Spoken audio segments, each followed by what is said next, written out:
Stanton County Sheriff Mike Unger was part of an army of first responders that night and in the days that followed. Unger has led the county for decades and knows many who live there by name. He met KTIV's Katie Koppel in Pilger to take a walk back into that unforgettable afternoon. It's the town that was too tough to die in. On June 16th of 2014, we found that out. Pilger itself looked like a war zone.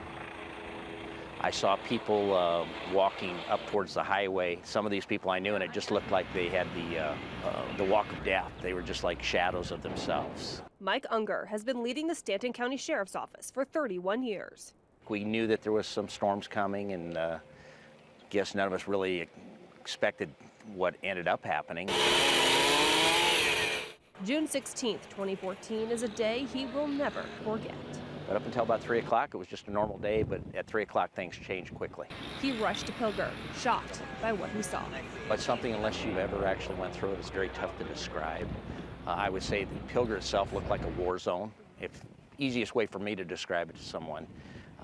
You know, again, people were walking around, were covered in filth and dirt that the storm had, whipped up. He credits the overwhelming response of first responders and volunteers for getting through those first moments.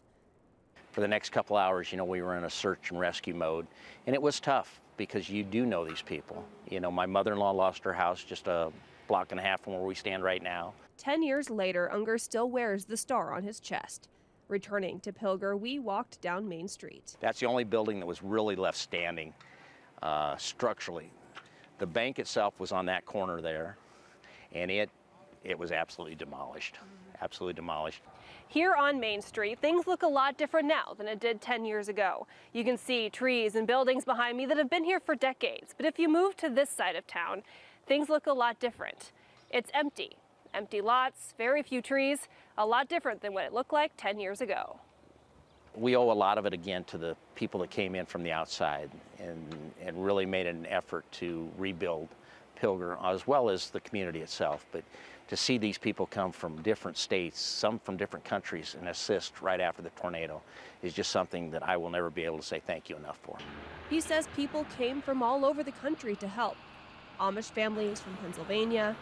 Brett Michaels was here, not far from where we're standing, and he made a point to come and help physically, and then he also had a concert about 3 months later where he raised a significant amount of money for the village of Pilger. Pilger, the town too tough to die, that stood tall in the face of an EF4 tornado and its twin to show the world what Nebraska tough really means. It was a tragedy. It's always going to be in our minds and in our hearts, and it's something that you'll remember for the rest of your life. But I think most people have tried to move on and make the best of what we have today. In Pilger, Nebraska, with Chief Photographer Acacia Phillips, Katie Koppel, KTIV News 4. As Sheriff Unger mentioned, there wasn't much left on Main Street after that EF4 tornado tore through the village. One of the few buildings left standing was the village library. It was left relatively untouched. The building did suffer some roof damage, and some items, like the library computers, were dirty and covered in dust. The books, though, were fine. In fact, just one book fell off the shelves in the storm.